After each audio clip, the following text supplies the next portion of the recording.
Yo, Skid, what's up, everybody, man? Y'all know who I be. It's your man, Pooh, CYGG, man. I'm back with another, I guess this is a reaction video, I guess.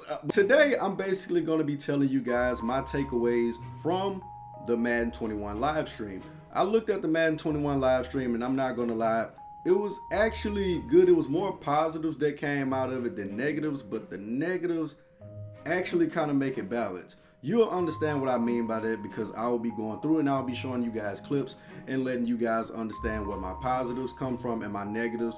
But let's go ahead and jump into this video and get started by talking about the positives. The first positive that they did was run defense. Now, of course, they're going to talk about run defense, and the reason why they're going to talk about run defense is because why not address the thing that was the main problem of your Madden championship that allowed a punter or a kicker to get in at quarterback and allow the user to dominate the game without even throwing a pass. So of course, with that being said, these guys had to come out the gate and address that because of that specific reason.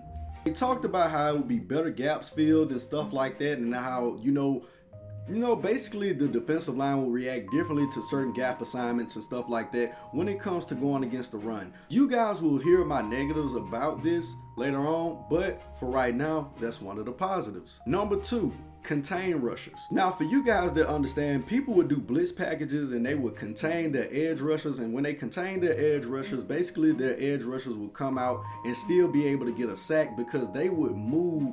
Like, they would be able to rush and contain at the same time. That was the cheese to, contain rushing people. But this year, they already said that they have adjusted that because once you contain a guy, he's not going to be acting as a pass rusher. He's more going to be acting as a container, which is something that should have been in the game, I guess.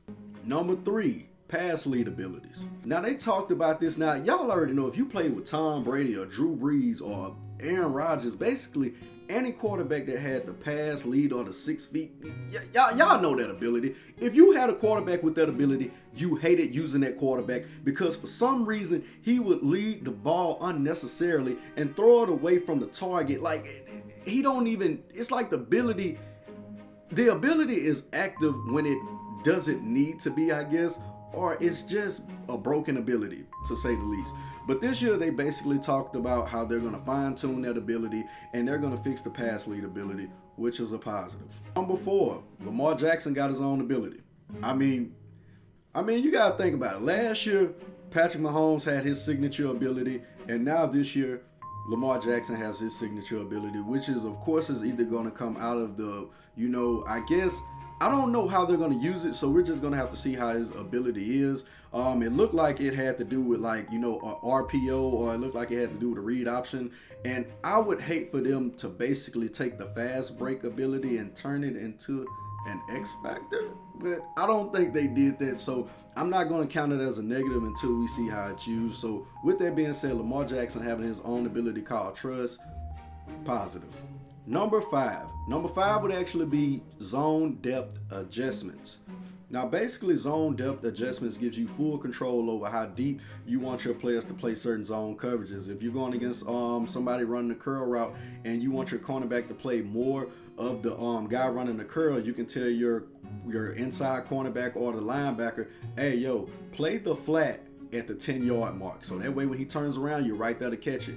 Now, the only negatives of it is that once you allow your players to start, you start adjusting your zones and stuff like that to how high or how low you want them to play it, what's going to happen is they will not play match, which means they will only go to that specific area where you're telling them to go, and they won't run out of it to probably make plays, or they won't match up with to somebody who's running within their area. They won't man up with them or anything like that. They're just going to stay in that specific area. So if you're not getting a good pass rush, it can be exploited, and you probably just going to have like defensive players just standing in one spot maybe. That seems to be the negative outcome of it, but knowing that you get full control over your zone depth, that's actually a positive. Number 6, out of position fatigue. I like the way I talk. Didn't make out of position fatigue is basically for people who like to run the wildcat and stuff like that. This comes into play with being able to If you have Tyreek Hill at the quarterback position or something like that, and you're running it too much with him, then basically the fatigue is going to set in with him faster than it would anybody else. But if you're like me, a person who knows how to switch their running back, like the way I use my running back is I run the ball 2 times with them, switch them out, run 2 times with the next running back, switch the first one back in. Like, that's how I do. I like to give my quarterbacks 2 carries each and I switch them out. Where in this case, you know, if a person is just abusing a person who has speed like a Hollywood Brown or Tyreek Hill or someone, they just want a specific player that has that dominating speed to get to the edge and outrun everybody, this player is going to experience fatigue faster than anybody else because he's out of his regular position. Now, I want to see if this is something that also plays out on defense, because, you know, you got some players that put their right ends at defensive tackles, stuff like that, or, you know, put their, you know, their safety at middle linebacker. So will out of position fatigue also work on defense as well as it works on offense? I mean, I don't know, but right now this was specifically targeted towards offense because a lot of people like to abuse the Wildcat and stuff like that, and the full Panther with the quarterback running the ball and stopping and stuff like that. So this was to address that, and with that being said, that would be considered a positive. Thing about blocker memory that they explained was basically if your blocker is going one-on-one with somebody, like say for instance you got a Tyron Smith against a Chase Young, since we seen that in the trailer, if he keeps trying to utilize the swim move, after a while Tyron Smith is going to know that he is familiar with that player being matched up with him, and after a while he's going to learn that player. It's going to be bars underneath him that shows how well he is familiar with blocking that specific edge rusher and how well he has accommodated to him doing a specific move, and he's basically going to shut him out, and you're either going to have to switch that edge rusher to the other side of the defense so he can, you know, have a fresher, you know, pass rush against another lineman, or you're just going to have to deal with him being taken out the game, or you're going to have to try your best to utilize different moves because that blocker is going to become familiar with facing the guy in front of him. Now, I'm not going to lie, I have some negatives about this as well, but for now, I'm going to say pass blocker memory is a positive. Now, since we got the positives out the way, let's talk about the negatives.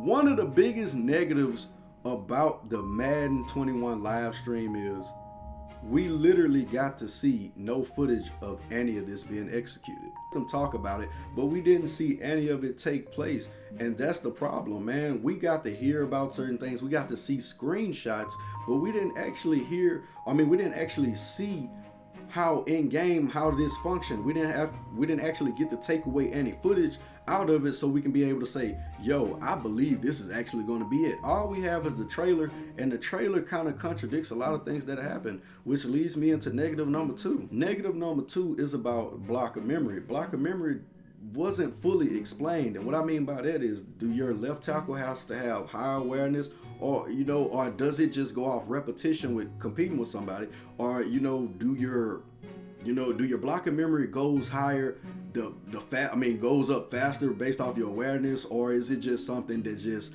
like they're just putting in the game? And then how does blocker awareness fare against blitz packages? Because the thing they talked about a blocker interacting with a certain edge rusher. Like, say for example, he's going to be familiar with going against Chase Young if I got, Tyron Smith.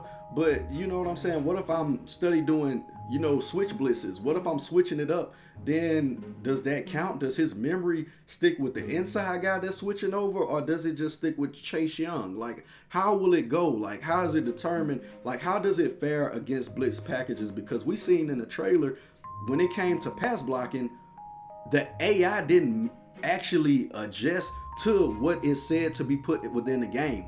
That is a problem, because it's one thing for you guys to throw out a new feature and say that it's present in the game, but it's another thing for the AI to not recognize that feature or not interact properly with the feature that is said to be within the game and function properly. Like, that's going to be a problem within itself, and that's why I wish we would have had some footage to actually showcase what was being said within that live stream so we can take that away. But instead, we got the trailers to go off of, and the trailer showcased some lackluster, bad AI blocking.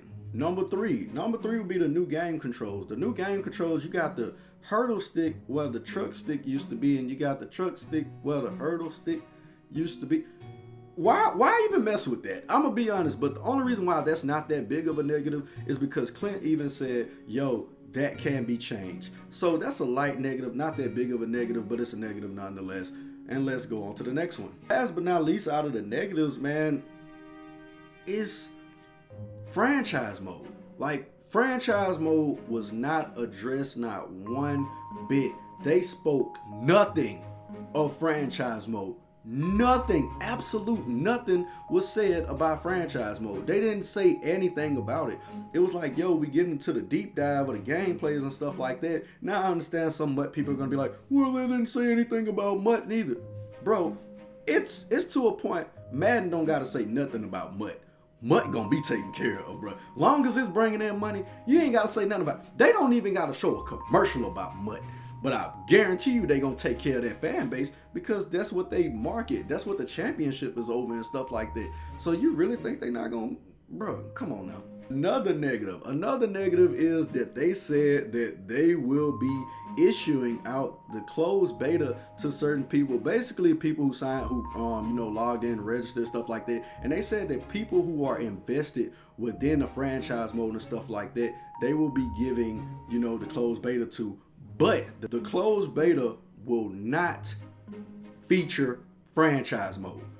He said it in the live stream. They said the closed beta will only feature gameplay only. So I don't know. I mean, that's what they said. They didn't say that franchise mode would be within the closed beta.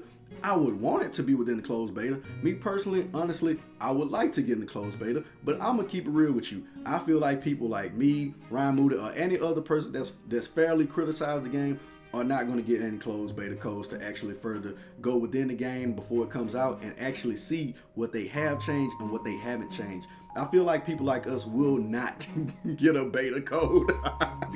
We don't know. I got low expectations of more just saying that they didn't do nothing to it, honestly. But man, y'all let me know what you guys think, man. That was my takeaway from it. Yeah, they had some positives, but they literally had no video footage to back up everything that was supposed to be inserted. Yes, they had screenshots for the zone depth. Yes, they had a screenshot for the pass block memory. No, they did not showcase how the block memory works. No, they did not show how the out of position fatigue actually works. So with that being said, man, if I had to rate that live stream, it was like a 3 out of 10 because everything looked so great. But you told us that the product is not finished, to not go over the trailer, but you literally showed examples of the trailer while describing the new things within the game. You see how confusing that is? How can you tell us what you are showing us is not finished, but using that as an example for what's within the game? Now I'm confused as a consumer because I know what I've seen and I see what you're saying. And neither one of them are actually matching up.